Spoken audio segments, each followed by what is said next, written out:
A paz do Senhor, meus queridos irmãos. Antes de iniciarmos a nossa lição de hoje, inscreva-se no canal, ative o sininho, curta o vídeo e compartilhe com seus amigos e irmãos da igreja. Sou o professor Antônio Belchior Silva, evangelista na Igreja Evangélica Palavra Fiel, Ministério do Jardim Brasil. Fala galera linda, sou professor de português na EMEF, professora Maria Helena Faria Lima. Volte a estudar, estamos com matrículas abertas para o EJA modular. Estude as segundas séries em apenas um ano. Terceiras e quartas séries, segunda etapa. Quintas e sextas séries, terceira etapa. Sétimas e oitavas séries, quarta etapa. Horários reduzidos, período noturno, sala de leitura, informática, uma equipe excelente e experiente em educação de jovens e adultos, curso 100% gratuito. Cadastre já no link bit.ly/EJA Faria Lima. Dúvidas? Entre em contato nos telefones 2212 6942 2201 5241. Contamos com a sua matrícula. Hoje aprenderemos uma importante lição que tem como título: Quando se vai a glória de Deus. Textuário: E a glória do Senhor se alçou desde o meio da cidade e se pôs sobre o monte que está ao oriente da cidade. Ezequiel capítulo 11, versículo 23. Verdade prática: Deus abandona o templo e retira sua glória por causa das abominações do povo. Leitura diária. O tabernáculo representava a presença de Deus. Deus escolheu o templo de Jerusalém para habitar o seu nome. A glória de Deus às vezes significa a face e a presença de Deus. O Deus verdadeiro, revelado nas Escrituras, é o Rei da Glória. A glória de Deus foi revelada no Senhor Jesus. Jesus, como Salvador, como Senhor da Glória, é também o Rei da Glória. Leitura bíblica em classe. Ezequiel, capítulo 9, versículo 3, capítulo 10, 4, versículos 18 e 19, capítulo 11, de 22 a 25.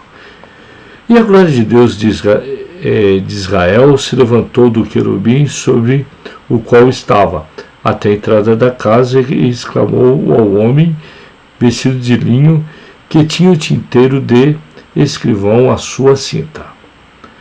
Então se levantou a glória do Senhor de sobre o querubim para a entrada da casa. Encheu-se a casa de uma nuvem, e o átrio se encheu do resplendor da glória do Senhor. Então saiu a glória do Senhor da entrada da casa e parou sobre os querubins.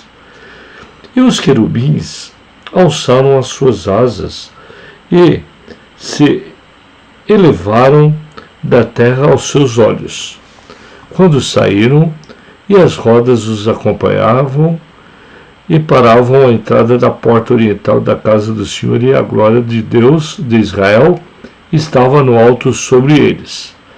Então os querubins elevaram as suas asas e rodas e acompanhavam, e a glória de Deus de Israel estava no alto sobre eles.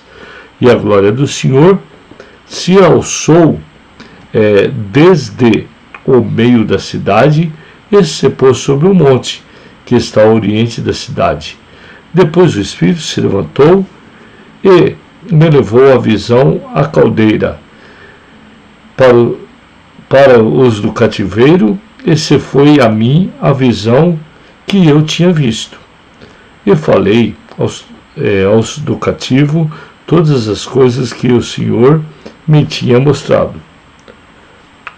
Objetivos da lição: conceituar a glória de Deus, explicar a retirada da glória de Deus, relacionar o segundo templo com a glória de Deus. Uma pequena introdução da nossa lição consta que a glória de Deus representava a presença de Javé no templo. Quando Deus mandou Moisés construir o tabernáculo, explicou a razão dessa ordem: e me farão um santuário e habitarei no meio deles. Essa presença não era incondicional. O povo tinha compromissos de acordo com a aliança feita no Sinai, mas esse pacto havia sido violado. O objetivo da presente lição é esclarecer sobre a retirada da glória de Deus do santuário de Jerusalém. Tópico 1. Sobre a glória de Deus. A glória de Deus baixou do céu à terra, primeiramente no tabernáculo, no dia de sua dedicação. Depois disso, essa cena se repartiu por ocasião da inauguração do Templo de Jerusalém pelo rei Salomão. 1. O significado de glória. O contexto ajuda a esclarecer o sentido do termo. A palavra hebraica é kavod, que literalmente significa peso. E nesse sentido literal, só aparece 2 vezes no Antigo Testamento. 2. A glória de Deus. Ela se manifestou aos filhos de Israel quando Moisés dedicou o tabernáculo a Deus. Era a presença de Deus no meio do povo que acompanhou Israel nas suas jornadas no deserto até o início do reinado de Salomão. 2. A glória sobre a retirada da glória de Deus. Essa retirada aconteceu em alguns estágios. A glória se levantou do querubim sobre a arca da aliança. B. Passou para a entrada do templo. C. Pairou sobre os querubins e, aos poucos, afastou-se completamente do templo. Por fim, a glória de Deus se pôs sobre o Monte das Oliveiras. O querubim e a nuvem. O profeta está se referindo aos 2 querubins do propiciatório da Arca da Aliança, ou as 4 criaturas da visão inaugural do capítulo 1.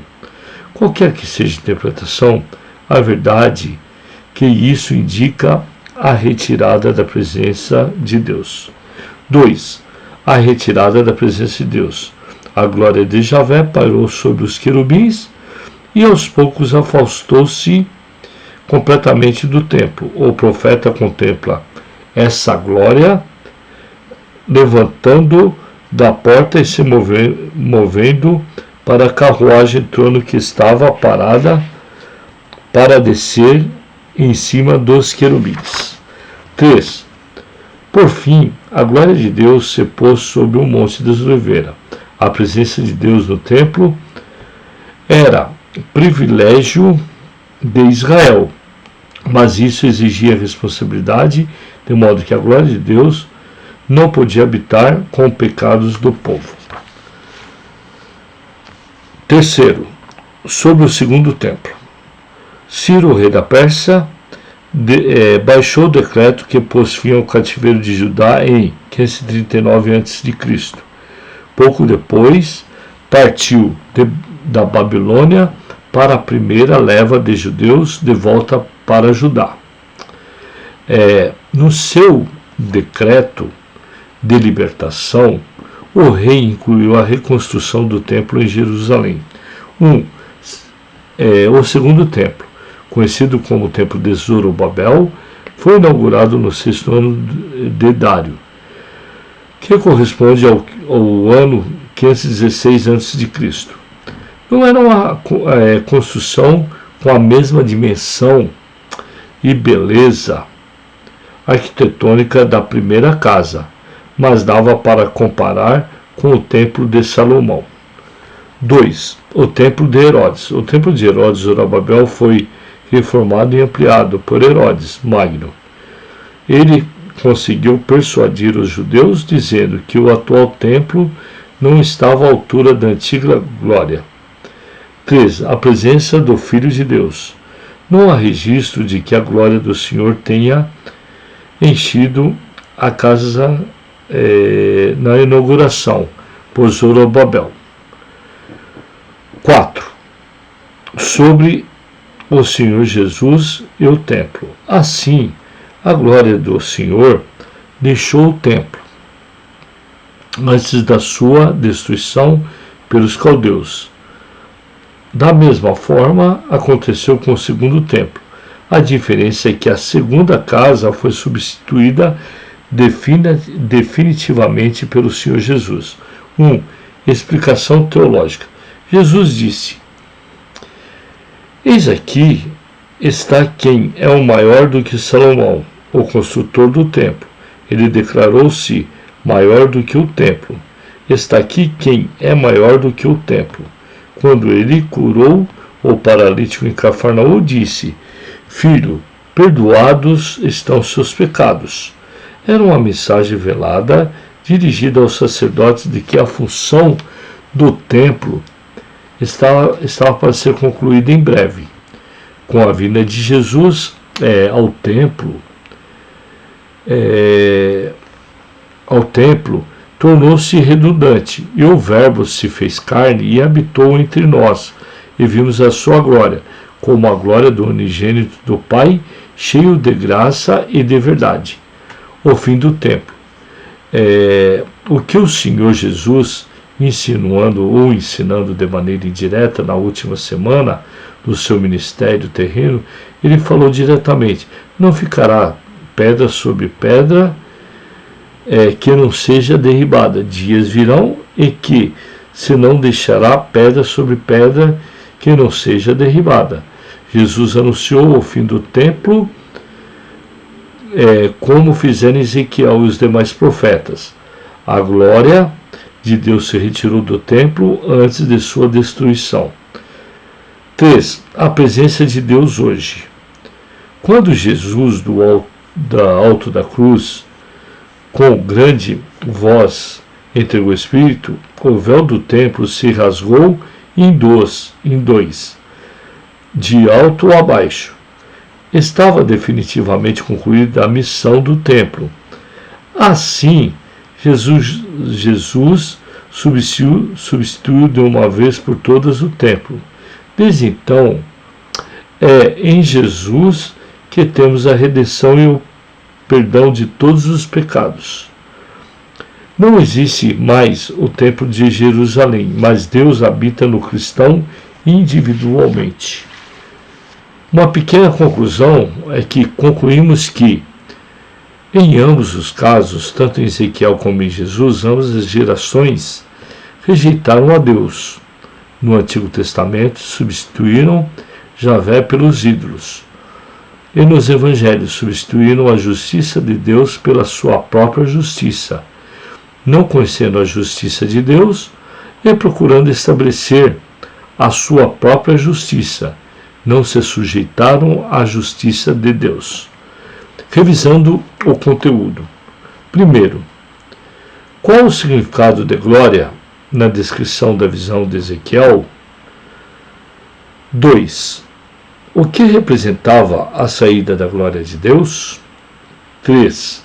Qual o pensamento do pós-exílio sobre o retorno da glória de Deus? Por que a glória da segunda casa é maior do que a primeira? Quem substituiu o templo de Jerusalém? Que lição maravilhosa foi essa, meus queridos irmãos? Que Deus os abençoe e conte sempre com as minhas orações.